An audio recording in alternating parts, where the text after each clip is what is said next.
Mister maths நண்பர்கள் அனைவருக்கும் வணக்கம். உங்களுடன் இருந்திருப்பது செல்வம். இன்றைக்கி நம்ம டே 19ஓட வினாடி நம்ம பார்க்கலாம் வாங்க. சரிங்க, முதல் கேள்வி பாருங்கள்.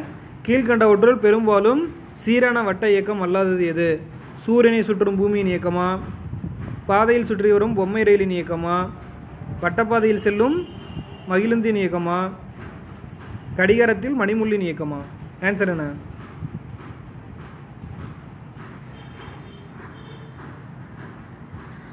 ஆன்சர் ஆப்ஷன் டி, கடிகாரத்தில் மணிமுள்ளின் இயக்கம். ஏன்னா இது என்ன இயக்கம்? கடிகாரத்தினுடைய மணிமுள்ளின் இயக்கம் நமக்கு தற்சுழற்சி இயக்கமாக இருக்கும். ஸோ அப்போ அதனால் ஆன்சர் என்ன தான்? இதுதான் பார்த்தோம்னா ஆன்சர். சரிங்களா? சூரியனை சுற்றும் பூமியின் இயக்கம் ஒரு சீரான வட்ட இயக்கம் தான். பாதையில் சுற்றி பொம்மரின் இயக்கமும் சீரான வட்ட இயக்கம் தான். வட்டப்பாதையில் செல்லும் மகிழுந்தின் இயக்கமும் வட்டப்பாதை இயக்கம் தான். சரிங்களா? அடுத்த 2வது கொஸ்டின் பாருங்கள். மைய விலக்கு விசை ஒரு உண்மையான விசையா, மைய நோக்கு விசைக்கு எதிரான விசையா, மெய்நக விசையா, வட்டப்பாதையை மையத்தை நோக்கி இயங்கும் விசையா? ஆன்சர் ஆப்ஷன் பி, மைய நோக்கு விசைக்கு எதிரான விசை. சரிங்களா? மைய நோக்கு விசைக்கு எதிரான விசை தான் என்னது? மைய விலக்கு விசை. அடுத்தது, வேகமானி என்பது வாகனத்தின் டேஸ் அளவிட உதவுகிறது. வேகமானி என்பது வாகனத்தின் டேஸ் அளவிட உதவுகிறது. திசை வேகமா, தூரமா, தொலைவா, இடப்பெயர்ச்சியா? வேகமானி என்பது வாகனத்தின் ஆப்ஷன் ஏ, திசை வேகத்தை அளவிட உதவுகிறது. சரிங்களா? இதாவது ஸ்பீடோமீட்டர்னு சொல்லுவோம். சரிங்களா? இதை ஓடோமீட்டர்னு கேட்டிருந்தா என்ன பண்ணியிருப்போம்? தொலைவை அளவிட பயன்படுதுன்னு சொல்லியிருப்போம். அடுத்தது 4வது கொஸ்டின் பாருங்கள். குடைராட்டினத்தின் இயக்கம் அலைவு இயக்கமா, நேர்கோட்டு இயக்கமா, வட்டப்பாதை இயக்கமா, தற்சுழற்சி இயக்கமா? நல்லா பாருங்கள், குடைராட்டினத்தினுடைய இயக்கம் கேட்டிருக்காங்க. சரிங்களா? அப்போ குடைராட்டினம் என்ன இயக்கத்தில் சுத்தம்? ஆன்சர் ஆப்ஷன் டி, தற்சுழற்சி இயக்கம். சரிங்களா? அடுத்தது 5வது கொஸ்டின் பாருங்கள். குடைராட்டினத்தில் உள்ள குழந்தைகளின் இயக்கம், அதாவது இப்போ குழந்தைகளோட இயக்கம் கேட்குறாங்க. குழந்தைகளோட இயக்கம் கேட்டால் இது அலைவு இயக்கமா, நேர்கோட்டு இயக்கமா, வட்டப்பாதை இயக்கமா, தற்சுழற்சி இயக்கமா? ஆன்சர் ஆப்ஷன் சி, வட்டப்பாதை இயக்கம். சரிங்களா? குடைராட்டினம்னு கேட்டால் நமக்கு ஆன்சர் பார்த்தோம்னா என்னது? தற்சுழற்சி இயக்கம். குடைராட்டினம்னு கேட்டால் தற்சுழற்சி இயக்கம். அதில் இருக்கக்கூடிய குழந்தைகள்னு கேட்டால் அதுதான் என்னது இயக்கம்? வட்டப்பாதை இயக்கம். அடுத்தது பாருங்கள். குடைராட்டினத்தில் உள்ள நீங்கள் எந்த விசையை உணர்வீர்கள்? 6வது கொஸ்டின். குடைராட்டினத்தில் உள்ள நீங்கள் எந்த விசையை உணர்வீர்கள்? புவியீர்ப்பு விசையா, மைய விலக்கு விசையா, மைய நோக்கு விசையா, புவிகாந்த விசையா? ஆன்சர் ஆப்ஷன் பி, மைய விலக்கு விசை தான் உணர்வோம். சரிங்களா? அது பார்த்தோம்னா மையத்தை விட்டு விலகி போகிற மாதிரி நமக்கு இருக்கும். அடுத்தது 7வது கொஸ்டின் பாருங்கள். விசையினுடைய சமன்பாடு F = m/a வா, F = ma வா, F = m/i-ஆ, F = mi-ஆ? ஆன்சர் விசையினுடைய சமன்பாடு F கேட்குறாங்க. F = ma. சரிங்களா? அதாவது நியூட்டனோட 2ஆம் விதியில் பார்த்துருப்போம். அப்போ ஆன்சர் ஆப்ஷன் பி. சரிங்களா? F = ma. அடுத்தது 8வது கொஸ்டின் பாருங்கள். உந்தம் அடிக்கிறது நிறைபை முடுக்கமா, நிறைபை திசை வேகமா, நிறைப்பெருக்கல் முடுக்கமா, அல்லது நிறைப்பெருக்கல் திசை வேகமா? ஆன்சர் என்ன? உந்தம் என்ன எழுதுவோம் நம்ம? உந்தமுக்கு பிங்கிற சிம்பிள் யூஸ் பண்ணோம். சரிங்களா? P = mvன்னு எழுதுவோம். ஸோ இப்போ இங்கே எம்ங்கிறது மாசு, விங்கிறது திசை வேகம். அப்போ நிறைப்பெருக்கல் திசை வேகம். ஆன்சர் என்ன? ஆப்ஷன் டி, நிறைப்பெருக்கல் திசை வேகம். சரிங்களா? அடுத்து 9வது கொஸ்டின் பாருங்கள். நீளம் தாண்டுதல் போட்டியில் உள்ள போட்டியாளர் நீண்ட தூரம் தாண்டுவதற்காக தாண்டும் முன் சிறிய தூரம் ஓடுவதற்கான காரணம்? நீளம் தாண்டும் போட்டியில் உள்ள போட்டியாளர் நீண்ட தூரம் தாண்டுவதற்காக தாண்டும் தூரம் முன் சிறிய தூரம் ஓடுவதற்கான காரணம் என்ன? இயக்கத்திற்கான நிலையமா, திசைக்கான நிலையமா, ஓய்விற்கான நிலையமா, எதுவும் இல்லையா? ஆன்சர் ஆப்ஷன் ஏ, இயக்கத்திற்கான நிலையமாம். சரிங்களா? இயக்கத்திலே இருக்கிறதுக்காக தான் பார்த்தோம்னா கொஞ்சம் தூரம் பார்த்தோம்னா முன்னாடி ஓடிட்டு அப்புறம் தாண்டுவார். அடுத்து 10வது கொஸ்டின் பாருங்கள். விசையின் திருப்புத்திறனின் அலகு Nm/m², நியூட்டன் மீட்டரா, நியூட்டன் பை மீட்டரா, நியூட்டன் மீட்டர் ஸ்கொயரா? திருப்புத்திறனுக்கு நம்ம என்ன படித்தோம்?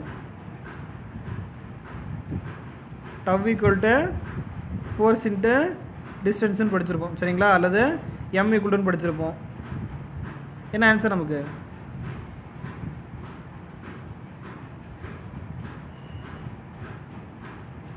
அப்போது ஃபோர்ஸுக்கு நமக்கு அலகு நியூட்டன், டிஸ்டன்ஸுக்கு அலகு மீட்டர். அப்போ ஆன்சர் வந்து பார்த்தோம்னா நியூட்டன் மீட்டர் தான் நம்மளுடைய ஆன்சர். அப்போது ஆப்ஷன் பி நியூட்டன் மீட்டர். அடுத்த 11 கொஸ்டின் பாருங்கள். விசையின் எண்மதிப்பை அளவிட உதவும் விதி. விசையின் எண்மதிப்பை அளவிட உதவும் விதி நியூட்டனுடைய முதல் விதியா, நியூட்டனுடைய இரண்டாம் விதியா, நியூட்டனுடைய மூன்றாம் விதியா, ஏதும் இல்லையா? விசையின் எண்மதிப்பை அளவிட உதவும் விதி எது அளவிடும்? விசையினுடைய வரையறைனா நியூட்டனுடைய முதல் விதியை சொல்லுவோம். ஆனால் இங்கே விசையினுடைய எண்மதிப்பு கேட்டிருக்காங்க. எண்மதிக்கு நம்ம என்ன விதி யூஸ் பண்ணுவோம்? நியூட்டனுடைய இரண்டாம் விதியை யூஸ் பண்ணுவோம். சரிங்களா? அடுத்து 12 கொஸ்டின் பாருங்கள். கிரிக்கெட் விளையாட்டில் வேகமாக ஒரு பந்தினை பிடிக்க விளையாட்டு வீரர் கையினை பின்னோக்கி இருக்க காரணம். அதாவது கையை வந்து பின்னோக்கி இருக்க காரணம் என்ன? கனத்தாக்கு விசையை குறைக்கவா, கையில் ஏற்படாமல் காயம் ஏற்படாமல் இருக்கவா, இரண்டுமா அல்லது இரண்டும் அல்லவா? ஆன்சர் ஆப்ஷன் சி இரண்டும். சரிங்களா? கனத்தாக்கு விசையை வந்து பார்த்தோம்னா குறைக்கிறனால நமக்கு என்னது கையில் காயப்படாமல் இருக்கும். சரிங்களா? கையில் காயப்படாமல் ஏற்படாமல் இருக்குதா நம்ம வந்து பார்த்தோம்னா அந்த கையை வந்து பின்னோக்கி இருக்கிறோம்னு சொல்லியிருப்பாங்க. அடுத்தது, புவியின் நிறை மாறாமல் புவியானது தனது ஆரத்தில் 50% சுருங்கினால் புவியில் பொருளின் எடையானது 50% குறையுமா, 50% அதிகரிக்குமா, 25% குறையுமா அல்லது 300% அதிகரிக்குமா? இது எப்படி எழுதலாம்? நிறையின் மதிப்பு மாறாமல் புவியினுடைய ஆரத்தின் மதிப்பு மட்டும் 50% வந்து பார்த்தோன்னா சுருங்குதுன்னு சொல்லியிருக்காங்க. 50%ங்கிறது எப்படி எழுதலாம்? அதாவது இனிஷியலாக இருக்கிற ஆரதை வந்து 6னா அதில் 50%ங்கிறது அதில் பாதியா, அப்போ r/2ன்னு எழுதலாமா?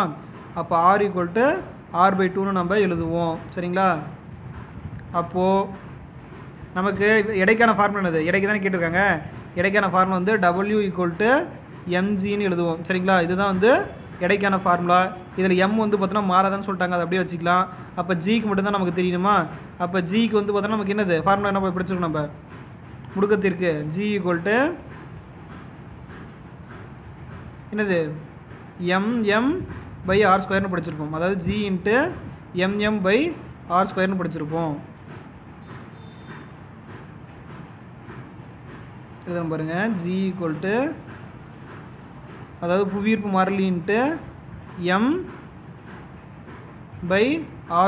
நம்ம படிச்சிருப்போம். சரிங்களா? இதில் வந்து பார்த்தோம்னா ஆறுக்கு பதிலாக நம்ம என்ன போட சொல்லியிருக்காங்க? r/2ன்னு போட சொல்லியிருக்காங்க. அப்போ r/2ன்னு போட்டால் நமக்கு என்ன ஆகும்? ஆறுக்கு பதிலாக நம்ம r/2ன்னு போடுறோம். ஸோ அப்போ r/2ன்னு போட்டோம்னா நமக்கு r/2² வரும். இப்போ r² பண்ணால் r² வந்துடும், 2² பண்ணால் 4ன்னு வந்துடும். அந்த 4 வந்து இங்கே மேலே வந்துடும். ஸோ அப்போ நமக்கு ஃபார்முலா எப்படி வரும்? 4 டைம்ஸ் ஆஃப் gm/r² வந்துடும். சரிங்களா? ஸோ அப்போ இது வந்து பார்த்தோம்னா ஜியினுடைய மதிப்பு அப்போ அதை விட 4 மடங்கு அதிகமாக இருக்குது. சரிங்களா? ஸோ அப்போ நமக்கு ஆன்சர் வந்து பார்த்தோம்னா இனிஷியலாக இருக்கிறத விட 4 பங்கு அதிகமாக இருக்குது. அப்போ ஆரம்பத்தில் வந்து 1 பங்கு இருந்தது, இப்போ வந்து நமக்கு 4 பங்காக மாறிடுச்சு. அப்போ எடையானது வந்து பார்த்தோம்னா இனிஷியலாக 1 இருந்துச்சு, அதாவது mgன்னு இருந்துச்சு. இப்போ வந்து பார்த்தோம்னா W = 4mgன்னு வந்துருக்கு. ஸோ அப்போ நமக்கு ஆன்சர் என்ன வரும்? ஆரம்பத்தில் 1லிருந்து 3 பங்கு எக்ஸ்ட்ரா அதிகரிச்சிருக்கு. ஸோ அப்போ அது 300% அதிகரிச்சிருக்கும். சரிங்களா? அதுதான் நம்மளுடைய ஆன்சர். இது வந்து பார்த்தோன்னா உங்களுக்கு டைம் கிடைச்சா நான் வந்து தனியாக ஒர்க் அவுட் பண்ணி காட்டுறேன். இதில் வந்து எழுத முடியல. சரிங்களா? அடுத்தது 14 கொஸ்டின் பாருங்கள். ராக்கெட் ஏவுதலில் டேஸ் விதிகள் பயன்படுகிறது. ராக்கெட் ஏவுதலில் டேஸ் விதிகள் பயன்படுகிறது. நியூட்டனுடைய மூன்றாம் விதியா, நியூட்டனின் விதியா, நேர்கோட்டு உந்தா மாறுபாடா அல்லது ஏ மற்றும் சியா? ராக்கெட் ஏவுதலில் இதை நியூட்டனின் இரண்டாம் விதின்னு வச்சுக்கோங்க. சரிங்களா? அப்போ ஆன்சர் என்ன? ஆன்சர் ஆப்ஷன் டி ஏ மற்றும் சி ஆன்சர். சரிங்களா? நியூட்டனுடைய மூன்றாம் விதியும் அதாவது நேர்கோட்டு உந்தமாரா கோட்பாடு ரெண்டுமே வந்து ராக்கெட்டுடைய ஏவுதலில் பயன்படும் விதிகள். சரிங்களா? அடுத்து 15 கொஸ்டின் பாருங்கள். கீழ்கண்டவற்றுள் நிலைமம் எதனை சார்ந்துள்ளது? கீழ்கண்டவற்றுள் நிலைமம் எதனை சார்ந்துள்ளது? பொருளின் எடையா, பொருளின் ஈர்ப்பு முடுக்கமா, பொருளின் நிறையா, ஏ மற்றும் பியா? பொருளின் நிலைமம் எதனை சார்ந்துள்ளது? எதனை சார்ந்திருக்கும்?